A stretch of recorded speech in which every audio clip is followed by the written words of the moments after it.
We're talking very, very specific capability, which is a missile directed at a particular target satellite. But the problem is in space, if you destroy an object, you create an enormous amount of debris, and that debris is moving at 7 kilometers a second, or about 10 times the speed of a bullet.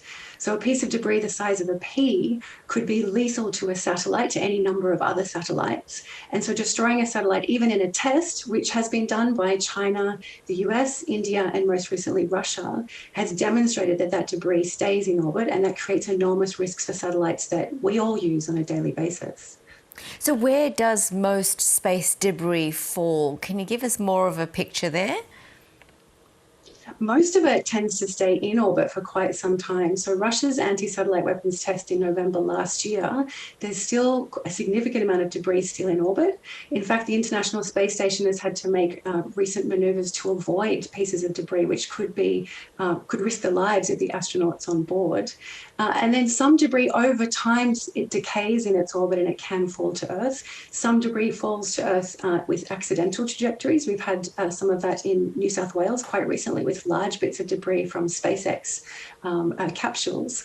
But most of that debris is then can be planned trajectories of re-entry into Earth's orbit, and can be planned to land in the ocean where it doesn't cause risk of harm to life. So this move by Australia to never conduct destructive anti-satellite missile testing, you must be pretty pleased about that. I am very pleased about that. I have worked very hard with a number of people inside of our Department of Foreign Affairs and Trade and Defence and others to lobby for this and advocate for this. So the US was the first to make this commitment back in April. They timed that specifically to align with a UN open-ended working group meeting. That's a group that's been set up to deal specifically with space arms control and to come up with norms, rules and principles that can reduce threats to these satellites and to the space environment.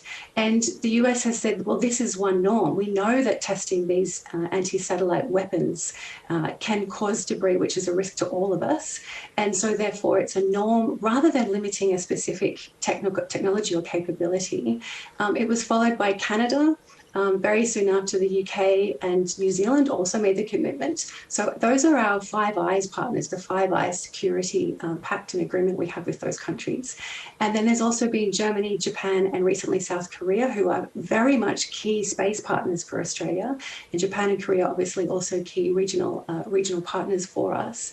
So for me, it was very much time that Australia made this commitment, and people inside of government right up to very senior levels have been convinced for several months that we should make that commitment. I think the only reason that it's taken until now is because our federal government has had many other priorities. But the fact that this statement has now been made really demonstrates that our government sees space as very important. Do you think, though, Australia is a bit behind other countries in taking this step? You've listed the countries that have agreed not to test these weapons, and which countries might follow suit as well? I think we're going to see more and more countries, particularly Western partners, countries which we see as partners in terms of security and in terms of space sharings of technologies and those kind of things. We are unlikely to see Russia, China, and other countries that align themselves with those nations making this commitment. Those countries are more committed to us focusing on space-based weapons, which are not actually the greatest threat to satellites. The greatest threats are things like cyber attacks or attacks on the systems themselves. That's what we see much more often. But Russia did make a statement just this week, together with some other aligned countries, that it considers this, although insufficient, still to be an important step in the right direction. Do you think, though, that it makes those who have made the commitment more vulnerable to countries that haven't committed to a moratorium? I don't think so, and that's because of what we've seen from the demonstrations of tests by the countries that I mentioned that have done them. When Russia tested its anti-satellite weapon in November last year, there was significant international condemnation of that. Countries really see this as irresponsible, including the nations who have tested in the past, including the US. we all depend on satellites for our daily lives, for telecommunications, navigation, for weather, for climate tracking, search and rescue. What's going on with the floods, and a couple of years ago with bushfires, we are highly dependent on satellite data to be able to respond to those kinds of issues.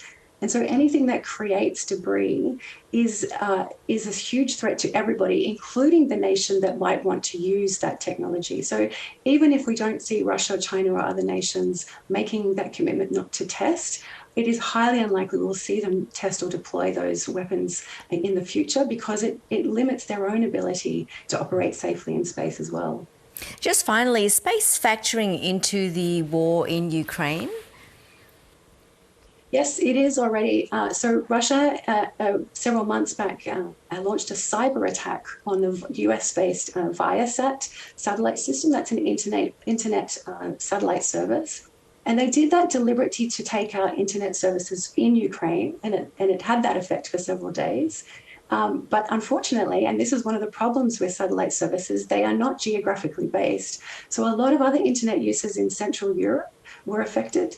And a German company, wind farm company, which also depended on those satellite services for its operations, was taken out for several days. Their operations were severely impacted. So it just demonstrates that you cannot contain the impacts of attacking a satellite, whether that is with an anti-satellite weapon like these missiles, which Australia is committed not to test, or whether that's through other cyber attacks or other non-kinetic attacks. Dr. Cassandra Steer, thanks for explaining that so clearly for us. Really appreciate your time. Thank you for having me.